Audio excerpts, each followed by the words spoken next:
In August 1939, these two men signed a treaty and then drank a toast to each other's health. Within 2 years, their countries would be trying to exterminate each other. 27 million Soviet citizens alone would die. This is not how the story usually gets told.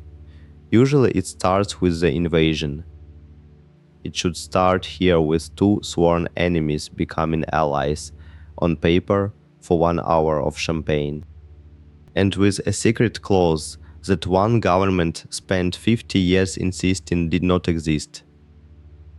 For over a decade, Nazi Germany and the Soviet Union had called each other's destruction their official policy. Hitler wrote about crushing communism in his own book. Stalin's press called fascism the enemy of all mankind. Communist parties across Europe spent years telling their members that fascists were the ultimate evil. Nobody on either side expected what came next. In May 1939, Stalin makes a strange personnel change. He removes his foreign minister, Maxim Litvinov, and replaces him with Vyacheslav Molotov. Litvinov had spent years building ties with Britain and France. He was also Jewish. German diplomats had made it clear they would not deal with a Jewish foreign minister. Stalin understood the signal.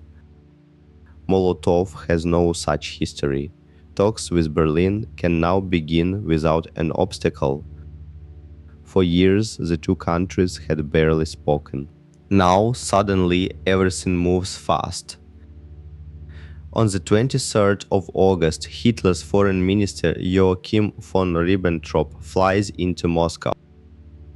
He has a personal letter from Hitler and instructions to sign whatever it takes. Stalin himself comes to the negotiating table. That almost never happens for a foreign visitor. The talks run through the night. By morning there is a treaty.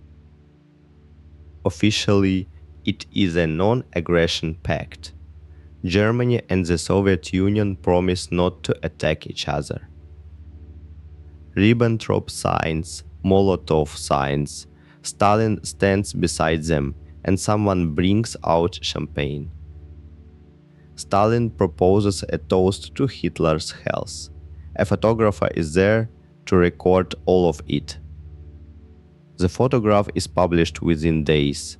Nobody outside the room knows there was more to the treaty than this. There is a second document. It has no publication date because it is never meant to be published. It draws a line across Eastern Europe and marks which half belongs to which empire. Poland is to be split roughly down the middle. Finland, Estonia, Latvia and Bessarabia go to Soviet influence. Two governments, neither elected by the people they are dividing, agree on paper who gets to conquer whom. This part of the agreement will be denied outright by one side for the next 50 years. The ink is barely dry. 1 week later, the plan the pact made possible begins. On the 1st of September, Germany invades Poland from the west. The Second World War in Europe has begun. Britain and France declare war on Germany 2 days later. The Soviet Union does not. On the September 10th, the Red Army crosses the border from the east. Poland is being invaded by two armies from two directions, under an agreement its own government never saw. The two armies meet in the middle at the city of Brest. On the 22nd of September they hold a joint military parade.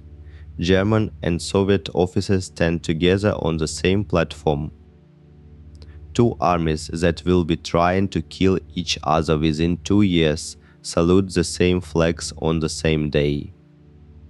Soldiers who will die fighting one another at Stalingrad are, this week, comrades in the same operation. The line on the secret map is not abstract. It decides who lives under which occupation. Polish army officers, police, and civil servants in the Soviet zone are arrested by the tens of thousands.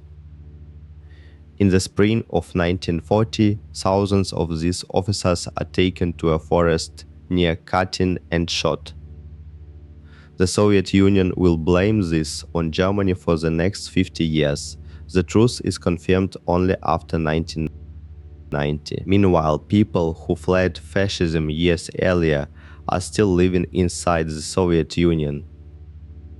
Hundreds of them are German and Austrian communists, the very people the Gestapo already wants.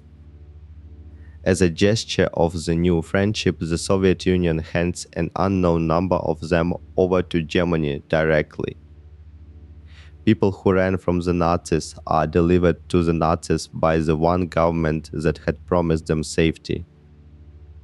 The Soviet sphere in the secret protocol includes Finland.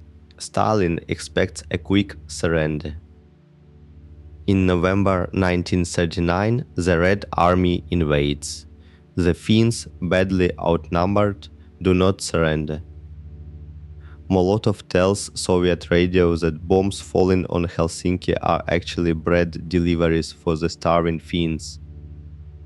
Finnish soldiers start calling their firebombs Molotov cocktails, mocking him by name. The joke outlives the war. The war costs the Red Army enormously more than expected. Finland loses territory but keeps its independence. In the summer of 1940, the Soviet Union moves on the rest of its half of the map. Estonia, Latvia, and Lithuania are occupied and formally annexed within weeks under threat of force. Their governments are replaced, tens of thousands of their citizens are deported east that same year. On the map, this is simply Moscow collecting what the protocol had already promised it. The pact was never only about land, it was also a trade deal, and the trade continues. Soviet grain, oil, and raw materials cross into Germany by the trainload for nearly 2 years. Germany could not have fought as long as it did in the West without Soviet supplies in the East. The shipments do not stop as tension rises. They do not stop even in the final days of peace. In the early hours of the 22nd of June 1941, a Soviet grain train crosses the border into German-held territory. Hours later, without any declaration, 3 million German soldiers invade the Soviet Union. The pact is over. The two governments that toasted each other in Moscow are now fighting the largest land war in history. Molotov, hearing the news, reportedly asks, "What have we done to deserve this?" For the rest of the war, and for decades afterward, the Soviet Union has one official position on the secret protocol. It does not exist. It was never signed. Soviet historians are told to say so, in print for 50 years. Western researchers who published captured German copies of the document are dismissed as forgers. The Soviet government's own copy sits in a sealed archive that nobody outside a tiny circle is allowed to see. The lie survives Stalin, survives Khrushchev, survives Brezhnev.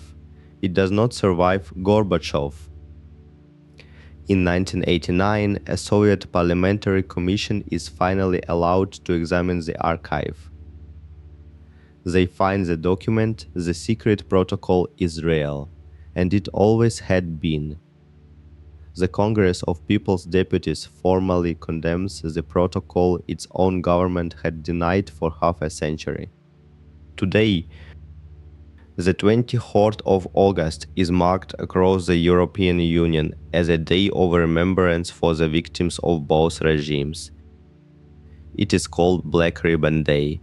It exists because of one photograph, one hidden clause, and 50 years of denial. That the two men in that photograph could not have known what their countries would do to each other next, or perhaps they knew exactly and simply did not care whose turn it was yet. If you got this far, you want the history that gets buried under the headlines. Subscribe, and I will keep digging it up.